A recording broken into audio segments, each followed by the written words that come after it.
साथियों, इस महत्वपूर्ण प्रेस कॉन्फ्रेंस 4 जून से ठीक कुछ क्षण पहले, कुछ घंटे पहले आपके समक्ष हम सब मुखातिब हैं। आप देख सकते हैं कांग्रेस के हमारे साथी, राष्ट्रीय जनता दल के हमारे साथी, लेफ्ट के हमारे साथी, और जैसा मैंने कहा कांग्रेस, लेफ्ट, राष्ट्रीय जनता दल, हम सब आपके समक्ष आए हैं कुछ महत्वपूर्ण बिंदुओं को लेकर।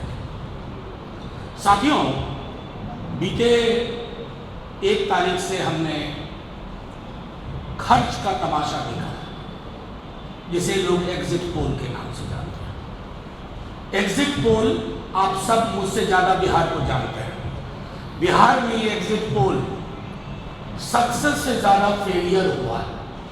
मैं नाम नहीं लूँगा एग्जिट पोल करने वालों का, इसलिए कि बड़ा पैसा लगता है, पीएमओ तक दिलचस्पी लेता है। दिलचस्पी ही क्यों लेता है, पैसे से भी मदद करता है, और जाहिर है खर्च का ये उत्सव अगर किसी ने तय किया है तो उसको मुबारक, क्योंकि इससे बाजार भी जुड़ा हुआ है। कुछ लोगों ने इस नकली एग्जिट पोल के नाम पर करोड़ों अरबों कमा लिए होंगे। उनकी कमाई से हमारा कोई विरोध नहीं है, आप प्रसन्न रहिए।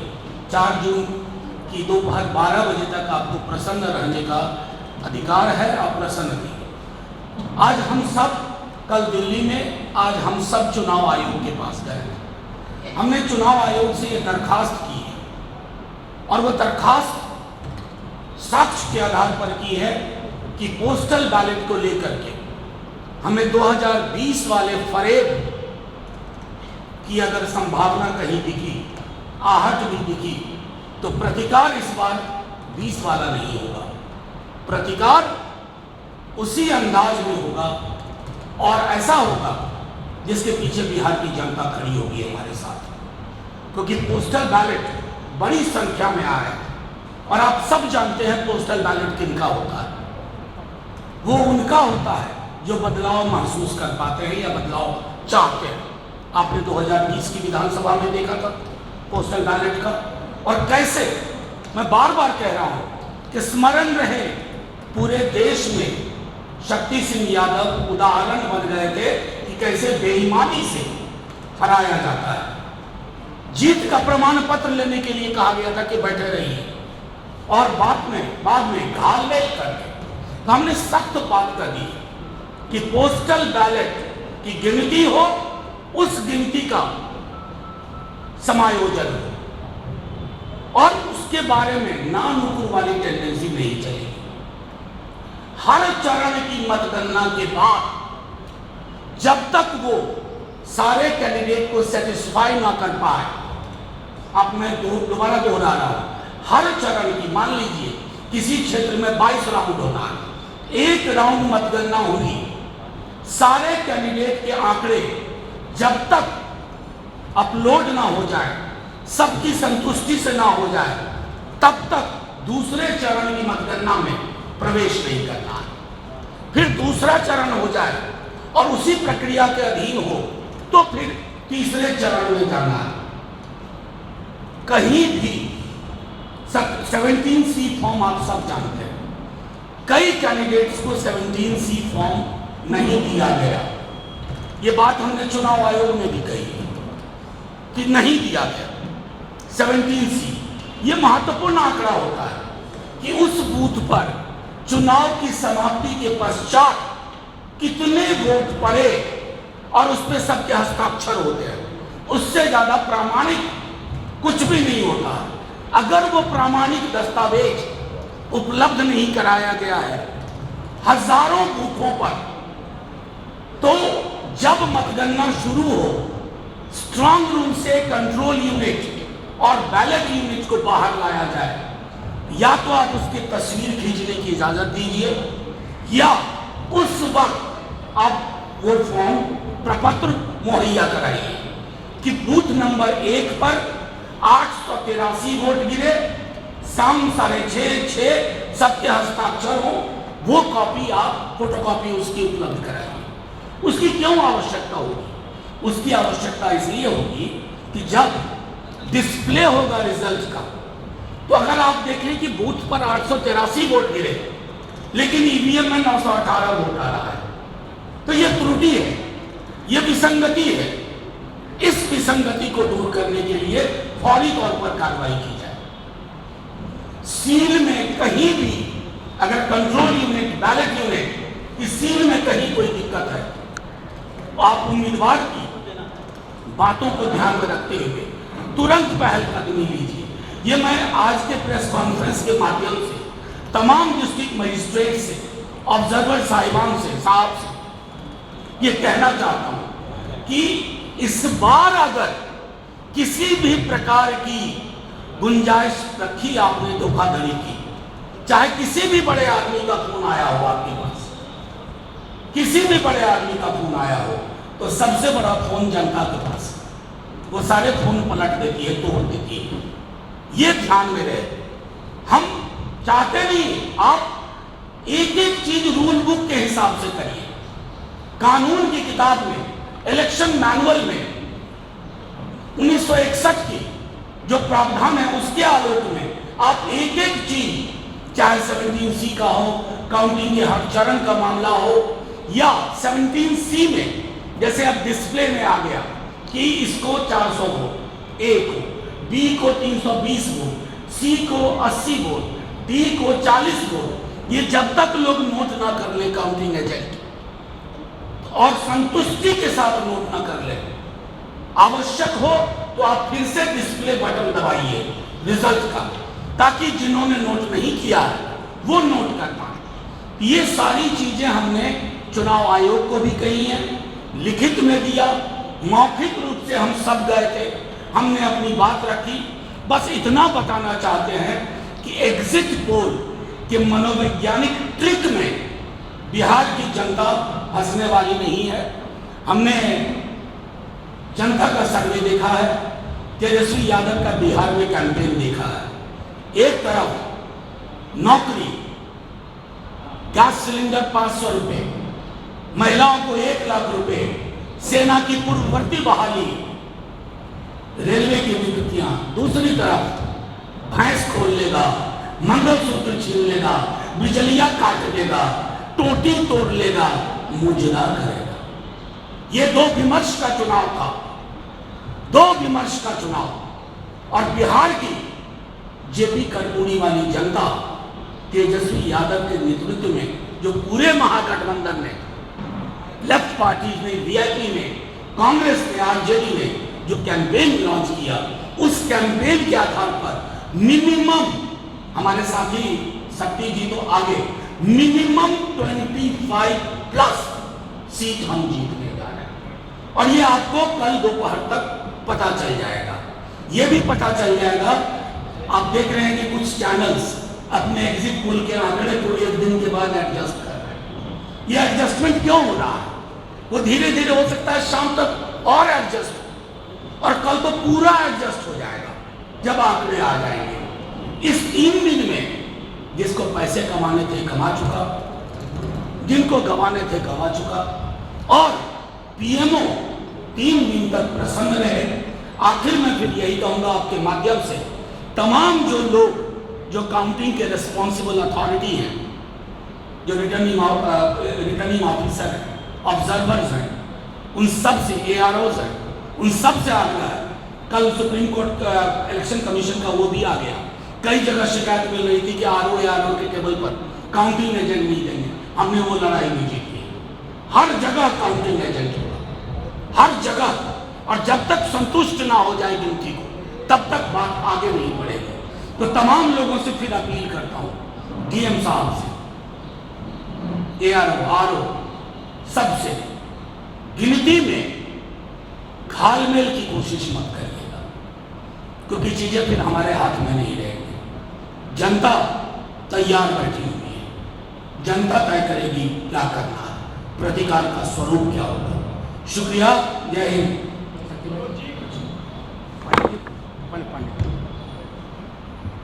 एक मिनट, उसके बाद सवाल है।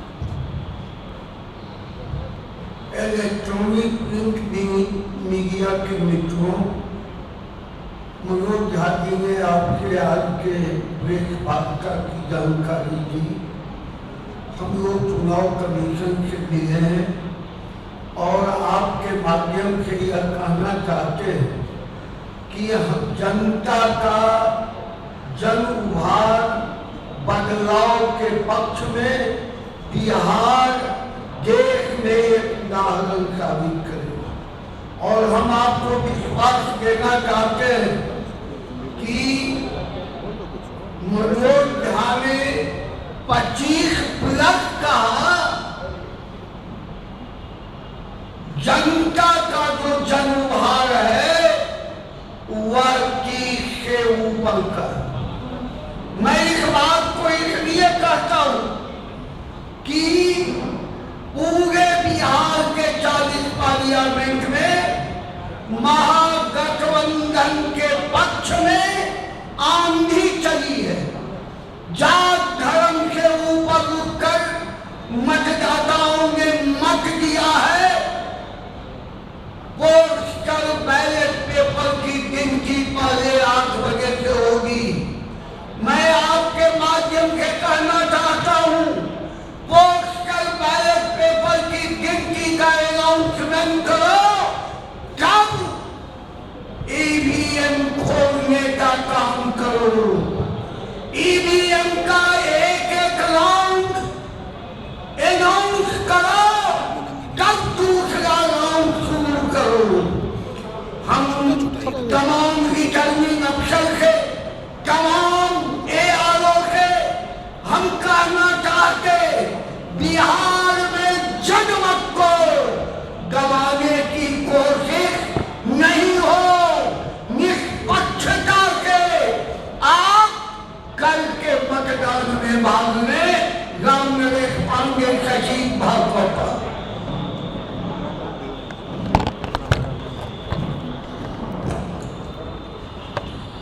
मित्रों नमस्कार।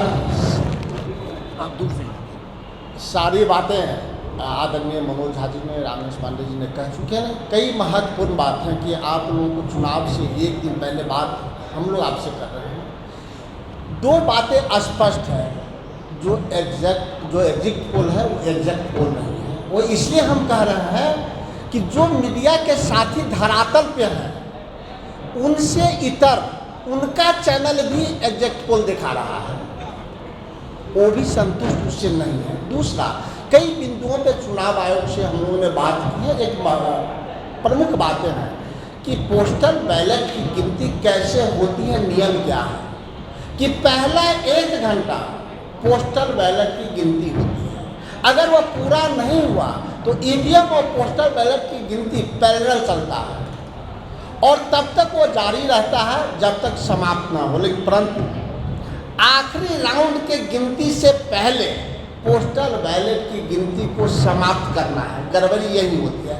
अगर ठीक ही बोला है आदरणीय मनोज झा जी ने कि हम लोगों ने पोस्टल बैलेट की दंश को झेला है, किस प्रकार से पिछली बार कई प्रत्याशियों को हराएगा जिसमें भी शक्ति यादव जी है, तो इस बार प्रतिकार न केवल प्रत्याशी करेगा, देश की जनता भी करेगा, क्योंकि वोट देश की जनता ने नरेंद्र मोदी के खिलाफ दिया।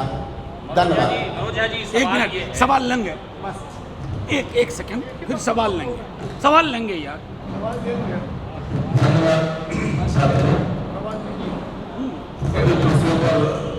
लगभग बातें आ गई है। एक बात आवाज नहीं आ रही क्या? एक बात पूरे तौर पर साफ है। मतगणना के सवाल पर आदरणीय मनोज झा जी ने और हमारे लेफ्ट के साथी ने कांग्रेस पार्टी की बात की। संशय की स्थिति क्या है, जिसको लेकर इलेक्शन कमीशन से पेट्रोल पार्टियां मिली हुई।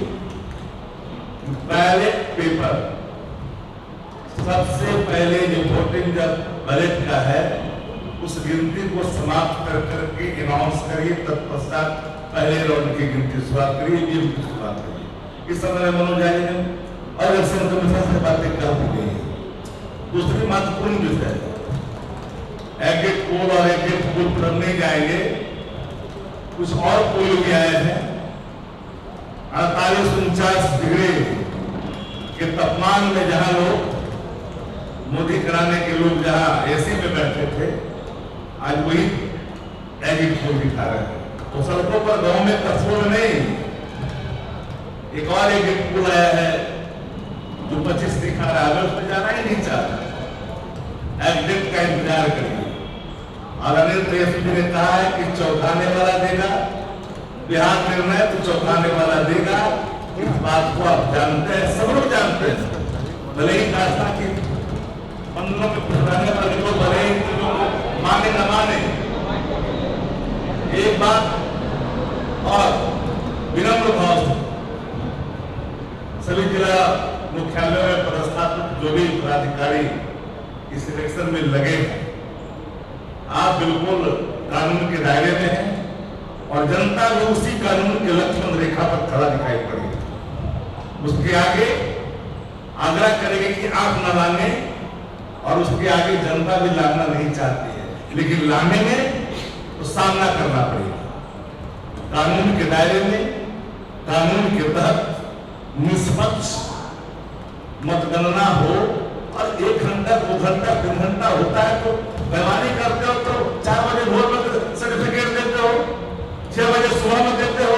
गिनने में 2 घंटा अधिक लग जाए, 3 घंटा अधिक लग जाए तो कौन सा पहाड़ टूट जाएगा कि विलंब होगा? ये प्रोविजन नहीं हो सकता है। सेटिस्फैक्शन कैंडिडेट को, सेटिस्फैक्शन दोनों पक्षों को और अधिकारियों को भी प्रभाव में न आने का अनुरोध करता हूं। मैं जानता हूं कि रिपोर्ट एग्जैक्ट नहीं है, सट्टा बाजार शेयर बाजार से जुड़ा हुआ मामला है। कई लोग ताबड़तोड़ 400 पार 400 पार, अरे इस बात की कोई दरकार नहीं है। एग्जिट का इंतजार करिए। सबको पता है, कान से माइक नोच करके प्रभाव रहे थे, मैंने टेलीविजन पर देखा है।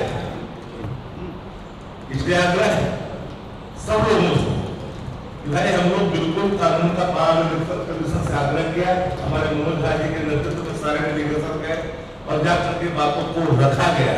हम उम्मीद करते हैं कि निष्पक्ष, बिना भेदभाव के प्रभाव में न आकर करके मतगणना को मूर्त रूप दिया जाए, पत्रों की गिनती पहले कर ली जाए। विलंब हो 1 घंटा वो चलेगा, विलंब का बहाना नहीं है। सेटिस्फैक्शन होना चाहिए, बिल्कुल निष्पक्ष होना चाहिए। मेरी बातों के साथ बहुत बहुत धन्यवाद। मनोज झा जी, आप ये कह रहे हैं कि अगर गड़बड़ी होगी तो हमने कार्यकर्ताओं को ये संदेश दिया है कि डटे रहना, इसका मतलब ये है कि धावा बोल देंगे वो? नहीं, एक सवाल। दूसरा नहीं, आपने ये मुझको कैसे सुना पता नहीं। मैंने कहा कार्यकर्ता तो बोला ही नहीं, मैंने कहा बिहार की जनता, क्योंकि जनता जब अपने मनोनुकूल जो उसने वोट किया है उसके विपरीत, अगर उसके विपरीत कोई गलत काम करने की कोई, ये बहुत बड़ी महत्वपूर्ण बात मैंने कही थी, खास करके पोस्टल बैलेट के संदर्भ में, खास करके डिस्प्ले यूनिट में जो चीजें दर्शाई गई है उसको नोट करने के लिए पर्याप्त समय दिया जाए, ये कहा था। कार्यकर्ता तो हमारा है ही, जनता तैयार नहीं होगी जी।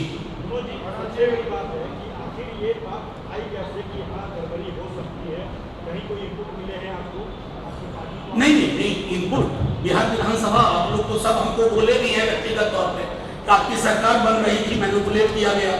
मैं बता रहा हूँ, यहाँ 90% पत्रकारों ने प्राइवेट में मुझसे ये बात कही है। एक प्रत्यक्ष उदाहरण लेके चलता हूँ हमेशा। शक्ति जी, आप ऋतु जायसवाल का चुनाव याद कीजिए, आप महिषी याद करिए, कितना उदाहरण दूं। 8-10 सीट तो यूं गए और उसी से हमारी सरकार नहीं बनी। तो इनकी बीरा मुंगेर, इनकी कार्यशैली से हम वाकिफ हैं, और चूंकि इनकी कार्यशैली से वाकिफ हैं तो इस बार बिहार की जनता ने हमसे कहा कि पिछली बार की तरह आप लोग चुपचाप मत रहिएगा, प्रतिकार करिएगा, लोकतांत्रिक प्रतिकार।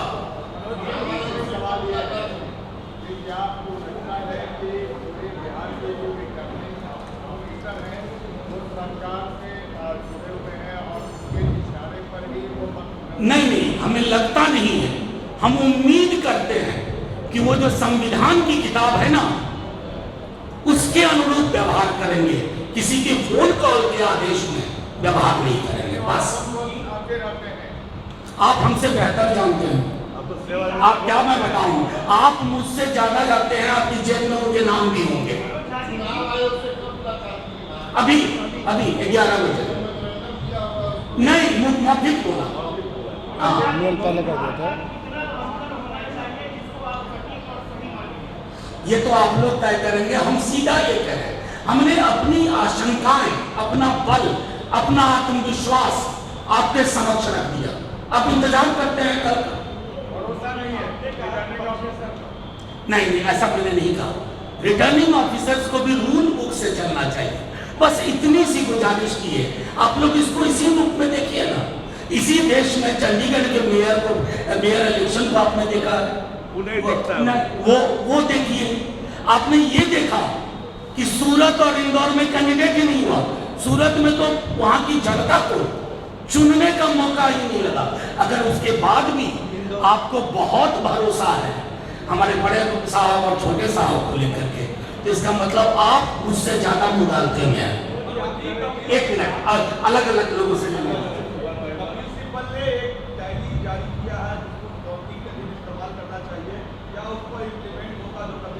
नहीं, कपिल सिब्बल जी ने इलेक्शन कमीशन से बात की है।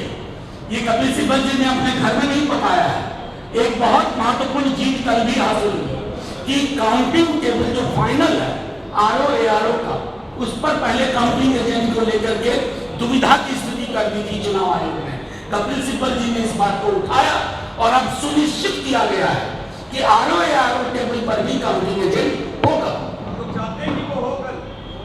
अरे कमाल कर रहे हैं। हम ना चाहें, मतलब लोकतंत्र है साहब, किसी का राजतंत्र तो है नहीं। आपके दिल को एक मिनट, आप हमको जिन्होंने नहीं पूछा उनसे पूछा। आपके दिल को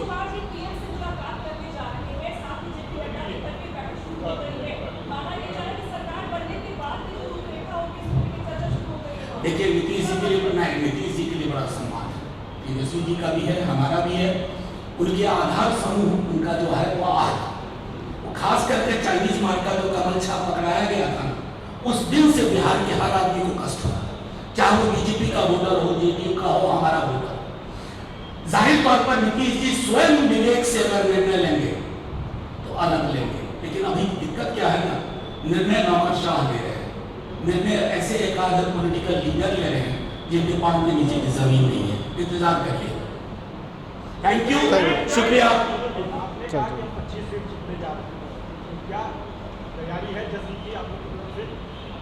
देखिए, लोकतंत्र में जश्न जो है ना, बड़ा राजतंत्र वाला शब्द है।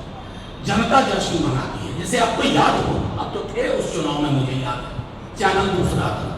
उस वक्त में वो अमित शाह जी ने कहा कि बिहार में अगर ये पार्टी जीत जाएगी तो पाकिस्तान में पटाखे चलेंगे। पाकिस्तान में तो पटाखे नहीं चले, बिहार में खूब चले। और एक अंदर की बात बता दो, एक साहब है, बड़े महत्वपूर्ण नेता हैं बीजेपी के, अक्सर किसी के शामिल होने वक्त वो खड़े रहते हैं। उन्होंने कहा कि हम लोगों ने 2 ठेला पटाखा खरीद लिया, अब क्या करें। हमने कहा मेरे पार्टी ऑफिस में भिजवा दीजिए। ऐसा ही कुछ होगा। शुक्रिया। जय कौन? जयराम जी दे रहे हैं। धन्यवाद। सब हाथ खड़ा कर। अरे हम लोग कल का भी दे रहे हैं।